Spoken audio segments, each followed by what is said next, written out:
역대 정부는 대입 수능 개편을 꾸준히 해왔다. 입시 정책과 관련해서는 상당히 논란이 많아요. 예전에는 선지원을 하고 그 대학에 지원을 하고 후시험을 본 적까지도 있었거든요.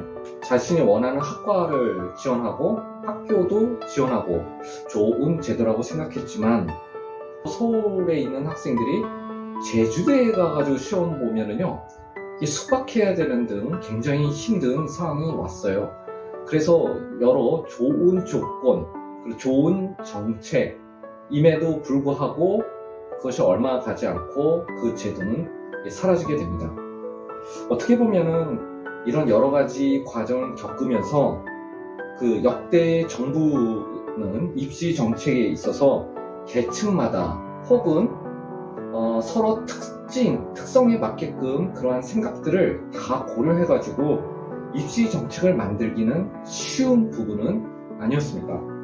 어떻게 보면 우리가 입시 정책의 입장에서 보면 우리가 원하고 있는 거는 학생마다, 학부모마다 또는 대학 관계자 입장에서도 보면 이게 너무 달라요. 그래서 그 부분을 우리가 정확하게 어느 교육 정책을 원한다라고 말하기는 너무 어렵습니다. 그래서 혹시 단순하게 과거의 전두환 정부 시절에 그 교육 정책으로 되돌아가자라는 사람들의 입장들도 사실은 이해가 안 되는 건 아닙니다.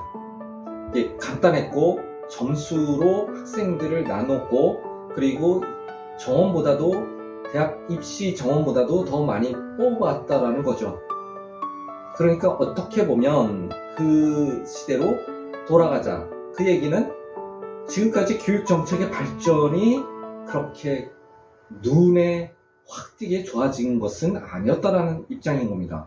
이렇게 논란이 많았을 때 이때 공통 분모를 한번 찾아봤습니다. 그건 바로 이정표였습니다. 우리는 그 이정표를 적응하여 따라갈 마음이 있었던 겁니다. 근데 정부마다 계속 바꿔왔기 때문에 혼란스럽다라는 그런 부분, 그 부분만 해소가 된다면 김영삼 정부는 수능 시험을 2회 실시했다가 1회로 전환했다. 영어 듣기 평가는 국제화의 흐름으로 열 문항으로 확대시키기도 했다.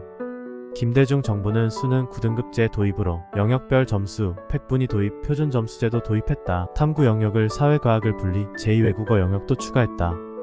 노무현 정부는 정부 차원의 수능모의 평가를 실시했다. 수능 성적표에 등급만 표시하고 전문계열, 특성화고 학생을 위한 직업탐구 영역을 신설했다. 이명박 정부는 수능 등급제를 폐지시키고 성적표의 표준점수, 팩분위 등급 표기를 병행했다.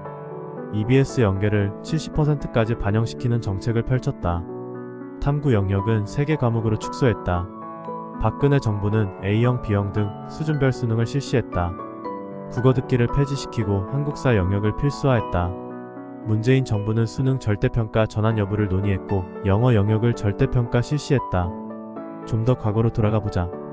전두환 정부 시절엔 대학 입시는 복잡하지 않았다. 본고사 폐지 후 학력고사로 전환시켜 점수대로 대학을 진학했다.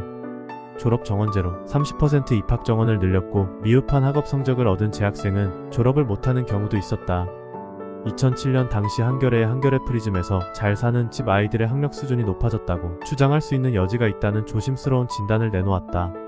2012년 당시 매일경제의 칼럼 매경데스크에 따르면 전두환 정부에선 서울대 지방 출신 학생 비중이 70%에 달한다는 정보도 내놓았다.